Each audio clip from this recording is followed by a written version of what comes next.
One of the examples of the technology challenge is, as I said, healthcare-acquired infections. DH realised this was a major problem and said, how can technology help? Yes, there's a lot of behavioural issues around hand washing and changing things and the way people behave on wards, but is there a technological aspect that can help here? And they put together 3 work streams. The Design Bugs Out work stream, looking at how design can influence infection, and that's led by the Design Council. Smart Ideas from SMEs. Basically, they're saying, what's already out there that we don't know about that could possibly help?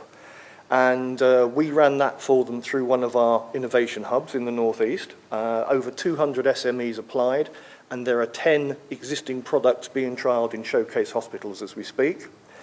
And smart ideas from the NHS, from the service itself, basically the wouldn't it be great if processes. I'm going to focus in on the NHS smart ideas. So we introduced DH to the concept of the wouldn't it be great if. They ran several of these sessions within the infection control community around the UK, and it was run in a way that, think about this problem. What would James Bond do to solve this problem? You're Harry Potter. What solutions is he going to come up with? You're Mary Poppins. How's she going to... And some crazy ideas popped out, including these 3. I want a bomb. This is the James Bond one, obviously. I want a bomb to roll onto a ward and it blows up and it's disinfected. Or I want an invisible force field. This was the Star Trek one. I want a force field to isolate infected patients because you should put them in a side ward. But I haven't got enough side wards. I've just got your traditional Nightingale ward with 8 beds down that side and 8 beds down that side. I want to know where my infected patients are. I want to know what route they travelled and who might have got cross-infected. So I want a heads-up display radar for infected patients. And we took those and said, we can do that. Don't quite know, we said, why we could do that, and we took that challenge. And the invisible force field became an air curtain that goes around each bed in a patient to put a barrier between that patient and their neighbour. The bomb came down to 2 ideas. Various toxic gases, which you have to enclose in a space, not quite so practical, and swamp the area with UVC, a well-known germicidal radiation. The radar display went down 2 paths, basically patient tracking systems based on RFID technologies and on ultrasound technologies. And where are they now? These are 1 year after the Department of Health said, we want to see what technologies can help us. This is the one that has had most original design gone into it. And I'm going to have to explain this because it isn't necessarily clear. Inside, around the bed, which you can't see, is the air curtain force field. Currently undergoing, air curtain force, it's the air curtain, if only.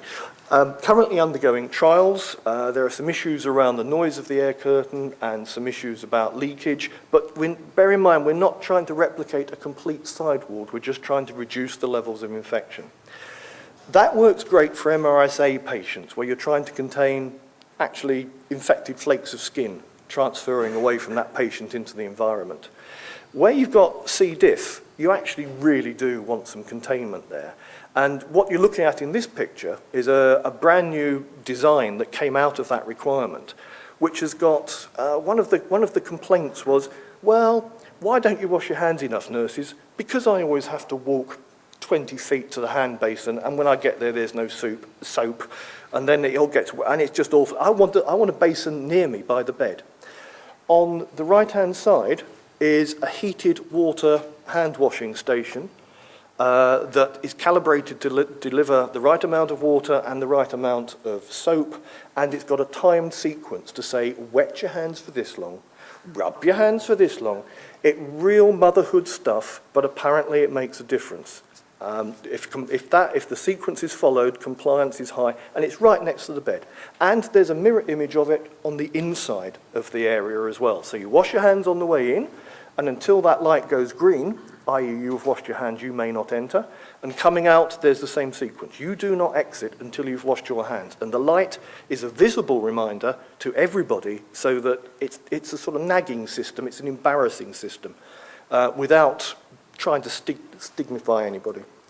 On the left-hand side, it's your waste disposal, it's the hand gloves. At the top is what's called the patient pod locker. That goes all the way through. The idea is that when you deliver medicines and things to the patient themselves, you can put them there without actually having to go into the area. The patient can access it from the other side, or the nurse that's providing the care. On the right-hand side is a rotating wall. Privacy, big issue at the moment, mixed-sex wards and all that. It's a gauze so that on the one hand they feel not isolated from the other patients in the ward, but when privacy is wanted, it rolls up and out comes a closed screen. The other side is achieving the same thing in a different way. It's what somebody very, very senior in the DH calls clicky glass. And what that means is you throw a switch and it goes dark. Basically, it's an LCD panel. And they're experimenting with those in a showcase hospital now. That came together in just under a year, which we think, if we'd used normal procurement techniques, tenders, design studies, groups, it's probably 2 years faster than would otherwise have happened. David Nicholson saw it at an exhibition, and he said, I want 3,000 of these, and I want them in the hospitals now. This is great. This is the closest we've yet come to procurement by, what's it called, pre-competitive procurement. If he would say that to the company that makes it, it's a bankable order. It's as good as an order. What are the issues? What are the materials issues around what I've just shown you? If you've got some solutions to these, I would be interested in hearing them. Those fabrics in the roof, they need to be small enough, the gauze needs to be small enough to trap the skin particles, but to allow airflow through. We need ventilation. Without that, that area gets very hot very quickly. It's proven to our designers to be quite a challenge to get that balance right. If anybody's got a new material, please tell us. The surfaces need to be easy clean, easy to wipe down and keep clean. Under a separate strand, I noticed on the posters out there, there's a poster about the sol gel process for ships' hulls. We're actually evaluating the sol gel process to put silicon dioxide onto existing surfaces, including these. But again, easy, clean surfaces is a materials challenge we'd be interested to hear about.